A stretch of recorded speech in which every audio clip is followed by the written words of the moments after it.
Hi అండి, నమస్తే. Welcome to my channel voice of Lakshmi. Vanisri కలం పేరుతో ప్రసిద్ధి చెందిన సిహెచ్ శివరామప్రసాద్ గారు రచించిన వరుడు కావలెను, అత్త ఆడబిడ్డలు ఉండరాదు అనే ఒక చక్కటి కథను వినేద్దామండి. కథ మొదలు పెడదామా? శృతిలయ ఏదో కోల్పోయినట్లు దిగులుగా మూడీగా కనిపిస్తూ ఉంటే సీతారత్నం కూతుర్ని అడిగింది. ఏంటమ్మా అలా ఉన్నావు? మా ఆఫీస్లో నా పక్క సీట్లో పనిచేసే కొలీగ్ శకుంతలను చంపేశారమ్మా చెప్పింది శృతిలయ. చంపేశారా? ఎవరు? ఇంకెవరు, అత్త ఆడబిడ్డలు, గయ్యాళి ముండలు. 10 లక్షలు కట్నం ఇచ్చి పెళ్లి చేశారు. నెల నెలా జీతం తెస్తోంది, చాలదా? శకుంతల వాళ్ళ నాన్న గవర్నమెంట్ ఆఫీసర్గా పనిచేసి రిటైర్ అయ్యాడు. ఆయనకొచ్చిన రిటైర్మెంట్ తాలూకు డబ్బులో భాగం తెమ్మని పుట్టింటికి తరిమింది అత్త. ఆయన ససేమిరా అన్నాడు. గృహహింస కింద పోలీస్ కంప్లైంట్ ఇచ్చి కేసు పెట్టించి జైలుకి పంపిస్తానన్నాడు. అది మనసులో పెట్టుకుని అత్త ఆడబిడ్డలు కలిసి గ్యాస్ లీక్ చేసి చంపేశారమ్మా. ఇప్పుడు ప్రమాదం జరిగిందని ఏడుస్తున్నారు, నాటకాలు ఆడుతున్నారు. అయ్యో పాపం, చిన్న వయసులోనే 100 ఏళ్ళు నిండాయా అని సీతారత్నం సానుభూతి చూపించింది. ఇంతలో కాలింగ్ బెల్ మోగింది. సీతారత్నం హడావిడిగా లేచి వెళ్ళి తలుపు తీసింది. ఎదురుగా అన్నా వదినలు కనిపించేసరికి ఆమె ముఖం చాటంతయింది. రండి రండి అన్నయ్య, బావున్నావు వదినా? ఫోన్ చేయకుండా సడన్గా వచ్చేసారే, భలే, రండి రండి అంటూ వారిని ఆహ్వానించింది. సర్ప్రైజ్ చేద్దామని అని పకపకా నవ్వాడు మోహనరావు. ఎక్కడా మా కోడలు అంటూ హాల్ అంతా కళ్ళి చూసింది జానకి. అత్త ఇక్కడ అంటూ బెడ్రూమ్లో నుండి హాల్లోకి వచ్చింది శృతిలయ. అంతా హాల్లోని సోఫాలో కూర్చున్నారు. సీతారత్నం మంచినీళ్ళు కాఫీ ఇచ్చి అతిథి మర్యాదలు చేసింది. మోహన్ రావు చెప్పాడు, చల్లకొచ్చి ముంత దాచటం ఎందుకు? ఈ ఏడు మా శివుడికి పెళ్లి చేసేద్దామని నిర్ణయించుకున్నాం. శృతి పుట్టినప్పుడే మా కోడలు అనుకున్నాం కదా. వచ్చే శనివారం మంచి రోజు, నిశ్చితార్థం చేసుకుందాం. మేనమామ మాటలు వింటున్న శృతిలయ ముఖంలో రంగులు మారాయి. సీరియస్గా చెప్పింది, సారీ మావయ్య, నేను శివుడు బావను పెళ్లి చేసుకోను. మోహన్ రావు బిక్క చచ్చిపోయాడు. అతని ముఖంలో మబ్బు తెర కమ్ముకుంది. జానకి షాక్తో బిగుసుకుపోయింది. ఏడు కొండలవాడా, ఏమిటి విపరీత బుద్ధి దీనికి అంటూ కంగారు పడిపోయింది సీతారత్నం. శృతి మతిపోయిందా ఏమిటా మాటలు అని సీతారత్నం ఇంకేదో అనబోతూ ఉండగా కట్ చేసింది శృతిలయ. అమ్మా నువ్వు ఊరుకో. మావయ్య, బావను నేను ఎందుకు చేసుకోనంటున్నానంటే ఈ రోజుల్లో మేనరికాలు చేసుకోకూడదు సైన్స్ ప్రకారం. కాదని చేసుకుంటే అవకరం పిల్లలు, పిచ్చోళ్ళు, గుడ్డోళ్ళు, కుంటోళ్ళు పుడతారు. అందుకే ఇప్పుడు ఎవరూ మేనరికాలు చేసుకోవటం లేదు. మనం పాతకాలం నాటి తుప్పుపట్టిన ఆలోచనలు మానుకోవాలి. మేనకోడలి మాటలకు నొచ్చుకున్నారు మోహన్ రావు. జానకి దంపతులు బాధపడుతూ వెళ్ళిపోయారు. సీతారత్నం కూతురు మీద మండిపడింది. ఏమిటే శృతి, మావయ్యతో అట్లాగైనా మాట్లాడేది? ఏమనుకుంటారు? చిన్నప్పటి నుంచి అనుకుంటున్న సంబంధమే కదా. మేనరికాలు చేసుకున్న వాళ్ళందరికీ అవకరం పిల్లలు పుడుతున్నారా? ఎవరికో నూటికో కోటికో ఒకరికి అలా జరుగుండొచ్చు. అమ్మా, విషయం మేనరికం గురించి కాదు. అత్త ఆడబిడ్డలు ఉన్న సంబంధం చేసుకోకూడదని నేను డిసైడ్ అయ్యాను. అదేమిటే, అత్త ఆడబిడ్డలు లేకుండా ఏ సంబంధం ఉంటుంది? నీ స్నేహితురాలు ఎవరినో అత్తింటి వారు చంపారనే భావన నీతో అలా అనిపిస్తూ ఉంది. భయమే ఇందుకు కారణం, అంతకంటే ఏమీ లేదు. అత్త సరే, కనీసం ఆడపడుచులు లేని సంబంధం చూడొచ్చుగా. ఒక్కడే మగపిల్లాడున్న ఫ్యామిలీలుండవా? అటువంటి సంబంధం వచ్చినప్పుడే పెళ్లి చేసుకుంటాను. చూస్తున్నావుగా, అత్తలు ఆడబిడ్డలు రాక్షసుల్లా కోడళ్లను ఎట్లా చంపేస్తున్నారో. ధనపిశాచం పట్టుకుంది వీళ్లను. రోజు న్యూస్లో ఎన్నెన్ని నేరాలు ఘోరాలో. అత్తింటి వారి చేతుల్లో చావమంటావా నన్ను? నేను సుఖంగా బ్రతకడం నీకు ఇష్టం లేదా అంటూ తల్లి మీద ఎదురుదాడికి దిగింది శృతిలయ.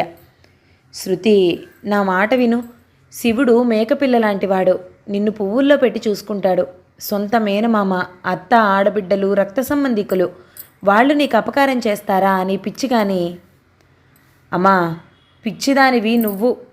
బయటి వాళ్లకంటే సొంత చుట్టాలే ఇంకా డేంజర్. తడిగుడ్డలతో గొంతు కోస్తారు. అందులోనూ అత్త అన్ఎడ్యుకేటెడ్ ఉమెన్. ఎందరిని చూడటం లేదు. సొంత అన్న ఫ్యామిలీ అని మోసపోకో అంది శృతిలయ. ఇదేం విడ్డూరమే అని సీతారత్నం అసంతృప్తితో మూలిగింది. శృతిలయ తన సీట్లో కూర్చుని సీరియస్గా పనిచేసుకుంటూ ఉండగా వచ్చి పక్కన కుర్చీలో కూర్చుని, హాయ్ శృతి, లంచ్ టైం అయింది అన్నాడు కొలీగ్ సుందర్రావు. అవునా అంటూ తలెత్తి వాల్ క్లాక్ వైపు చూసింది. క్యాంటీన్కి వెళ్దాం, మాట్లాడే పనుంది అన్నాడు. ఇప్పుడు మాట్లాడరాదు? నోనో, ఇక్కడ కాదు, అఫీషియల్ టాక్ కాదు, పర్సనల్. సరే అంటూ లేచింది. ఇద్దరూ క్యాంటీన్కి వెళ్ళారు. సుందర్రావు కేక్, సమోసాలు తెచ్చాడు. అవి తిన్న తర్వాత కాఫీలు తెచ్చాడు. ఏంటి సుందర్రావు, ఏదో మాట్లాడాలన్నావు అడిగింది శృతిలయ. సుందర్రావు గొంతు సవరించుకుని చెప్పాడు. శృతి, నువ్వంటే నాకు చాలా ఇష్టం. వన్ సైడ్ లవ్ అనుకో. నాకు మోమాటం ఎక్కువ, ఇంతకాలం చెప్పలేకపోయాను. పూర్వజన్మల బంధం ఏమో అన్నట్టు ఒకే ఆఫీస్లో చేరాం. ఇద్దరి ప్రొఫెషన్ ఒకటే. మనం మ్యారేజ్ చేసుకుంటే మన ఫ్యూచర్ అద్భుతంగా ఉంటుందని నా అభిప్రాయం. నీకు అమ్ముందా సుందర్రావు అడిగింది శృతిలయ. నాది చిన్న వయసే కదా, అమ్మ లేకపోవడం ఏమిటి, నిక్షేపంగా ఉంది మా అమ్మ. అక్క చెల్లెళ్ళు ఉన్నారా? ఉన్నారు, 2 అక్కలు 1 చెల్లెలు. సారీ సుందర్రావు, అత్త ఆడబిడ్డలున్న సంబంధం చేసుకోకూడదని నేను డిసైడ్ అయ్యాను. అదేంటి అన్నాడు. సుందర్రావు ముఖం వెలవెలపోయింది. నిరాశపడ్డాడు. నో డిస్కషన్ ప్లీజ్ అంటూ లేచింది శృతిలయ. పెద్ద షాక్ తిన్నట్టయిన సుందర్రావు క్యాంటీన్లోనే సీట్కి అతుక్కుపోయాడు. శృతిలయ అత్త ఆడబిడ్డలున్న సంబంధం చేసుకోనని మొండిపట్టు పట్టిందనే విషయం ఆఫీస్లో వైరల్ అయింది. ఇదేం విడ్డూరం అని ముక్కు మీద వేలేసుకున్నారు అందరూ. ఇక దీనికి పెళ్ళయ్యే రాత లేదు అని ఆమె భవిష్యత్తు మాయాదర్పణంలో చూస్తున్నట్టే చెప్పారు కొందరు. అత్త ఆడబిడ్డలు లేకుండా ఒంటికాయ సొంటికొమ్ము లాంటోడు దొరుకుతాడా? ఏ దిక్కులేని సంబంధమో చూడాలి దీనికి. ఎవరెన్ని కామెంట్లు చేస్తున్నా ఆమె తోటి లేడీ ఎంప్లాయీస్ మాత్రం శషబిషలు లేకుండా కుండ బద్దలు కొట్టినట్టు అత్త ఆడబిడ్డలున్న సంబంధాలను బాయ్కాట్ చేసిన శృతిలయను బాహాటంగా మెచ్చుకోసాగారు. దీనికి పెళ్ళెప్పుడవుద్దో, కాళ్ల దగ్గరకొచ్చిన సంబంధాలను ఎడంకాలతో తన్నేస్తుంది. నా బెంగంతా దీని పెళ్లి గురించే. ఏవైనా పూజలో, అభిషేకాలో, హోమాలో చేయిస్తేనన్నా దీని మనసు మారుతుందేమో అని భర్త రామ్మూర్తితో మొత్తుకుంటోంది సీతారత్నం. ఎవరెంత ఏడ్చి మొత్తుకున్నా తన అభిప్రాయం మార్చుకునే ప్రసక్తి లేదని స్పష్టం చేసింది శృతిలయ. కూతురి మొండి పుట్టుదలను తడుచుకుంటూ బరువెక్కిన మనసుతో ఉన్న సీతారత్నాన్ని భర్త రామ్మూర్తి ఓదార్చాడు. కక్కొచ్చినా కళ్యాణం వచ్చినా ఆగవన్నారు. అయినా పెళ్ళిళ్ళు స్వర్గంలో నిర్ణయం అవుతాయంటారు. దానికి మొగుడెక్కడో పుట్టే ఉంటాడు. దేనికైనా టైం రావాలి, వచ్చినప్పుడు అదే అవుతుంది. ఇప్పుడు అమ్మాయి పెళ్లి విషయం పీటముడి పడ్డట్టు అనిపించినా ఏదో ఒక రోజున సాఫీగా పరిష్కారం అవుతుంది. దిగులు పడకు. బాగుందండి మీరు చెప్పేది. అట్లా అని ఊరుకుంటామా?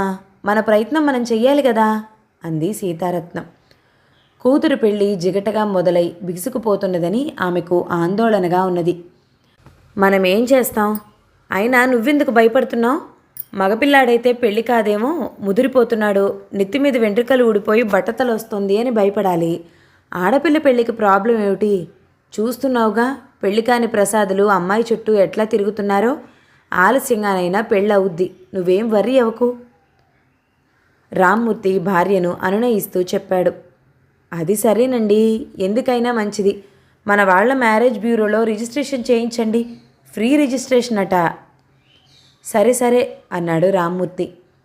మ్యారేజ్ బ్యూరోలో రిజిస్ట్రేషన్ చేయించిన వరుడికి అమ్మ అక్క చెల్లెళ్ళు ఉండకూడదనే కండిషన్ వల్ల చాలా రోజులు ఏ సంబంధము రాలేదు. కానీ రామ్మూర్తి నమ్మినట్టే ఓ మంచి ముహూర్తంలో శృతిలయకు కళ్యాణ ఘడియ వచ్చేసింది.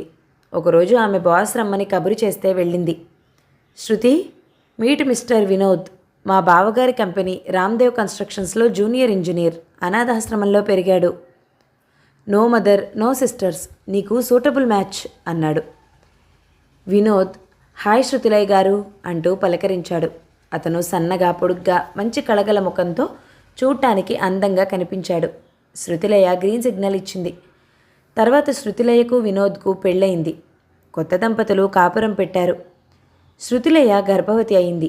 పుట్టింటివారు ఘనంగా సీమంతం చేశారు. డెలివరీకి ఆమె పుట్టింట్లో ఉన్నప్పుడు ఒక అనూహ్య సంఘటన జరిగి ఆమెను కలవరపెట్టింది. రామ్దేవ్ కన్స్ట్రక్షన్స్ కంపెనీకి పని మీద వచ్చిన ధర్మరాజు అక్కడ వినోద్ తన పోలికలతో జిరాక్స్ కాపీలా ఉండటం చూసి ఆశ్చర్యపోయాడు. తీగలాగితే డొంక కదిలింది. అనాథాశ్రమంలో రికార్డులు పరిశీలిస్తే అసలు సంగతి తేలింది. వినోద్కి 3 ఏళ్లున్నప్పుడు తల్లిదండ్రులతో కాకినాడ సముద్ర తీరంలో కార్తీక మాసం స్నానాలకు వెళ్ళినప్పుడు తప్పిపోయాడు. వినోద్ని వీరయ్య అనే వ్యక్తి హైదరాబాద్ తీసుకెళ్లి పెంచుకుంటూ ఉండగా అతని భార్య చనిపోయింది. దాంతో పెంచడం కష్టమై అనాథాశ్రమంలో చేర్పించాడు. ఆ పిల్లాడే వినోద్, ధర్మరాజు కొడుకు. వినోద్కి పరమానందంగా ఏనుగెక్కినంత సంబరంగా ఉంది. అతనికిప్పుడు తల్లిదండ్రులతో పాటు అక్క చెల్లి కూడా దొరికారు. వినోద్ ఇల్లు ఖాళీ చేసి తల్లిదండ్రుల దగ్గరికి వెళ్ళిపోయాడు. ఇక్కడ పుట్టింట్లో ఉన్న శృతిలయకు మండిపోయింది. వినోద్కి ఫోన్ చేసి ఇల్లు ఖాళీ చేసి వెళ్ళిపోవటం ఏమిటి అని నిలదీసింది. శృతి, అర్థం చేసుకో, అనాథగా పెరిగాను. ఇప్పుడు అదృష్టవశాత్తు అమ్మ, నాన్న, అక్క, చెల్లి దొరికారు. నాకు ఒక కుటుంబం ఏర్పడింది. ఇక నుంచి ప్రతి క్షణం నేను నా కుటుంబంతో గడుపుతాను. డెలివరీ అయిన తర్వాత నువ్వు కూడా ఇక్కడికే వస్తావు. ఇంకేమిటి ప్రాబ్లం అన్నాడు వినోద్. ప్రాబ్లమే, నేను అత్త ఆడబిడ్డలున్న ఇంట్లో కాపురం చేయను అంది. అది నీ హెడేక్ అన్నాడు వినోద్. శృతిలయ పెద్ద గొడవ చేసింది. వినోద్కి విడాకులిస్తానని ఎగిరిపడింది. చుట్టాలు పక్కాలు చీవాట్లు పెట్టారు. బాస్ ఆమె దగ్గరికి వచ్చి బుద్ధి చెప్పాడు, బ్రెయిన్ వాష్ చేశాడు. డెలివరీ అయ్యాక గత్యంతరం లేని పరిస్థితుల్లో అత్త ఆడబిడ్డలున్న ఇంటికి కాపురానికి వెళ్ళింది శృతిలయ్య. అంతే కదా, విధి ఆడించే వింత నాటకంలో పావులే కదా ఎవరైనా. కథ సమాప్తం. ఈ కథ కనుక మీకు నచ్చినట్లయితే లైక్ చేయండి, షేర్ చేయండి, మంచి కామెంట్ చేయండి. మన ఛానల్ని తప్పకుండా సబ్స్క్రైబ్ చేయండి. Thank you so much for watching. నమస్తే.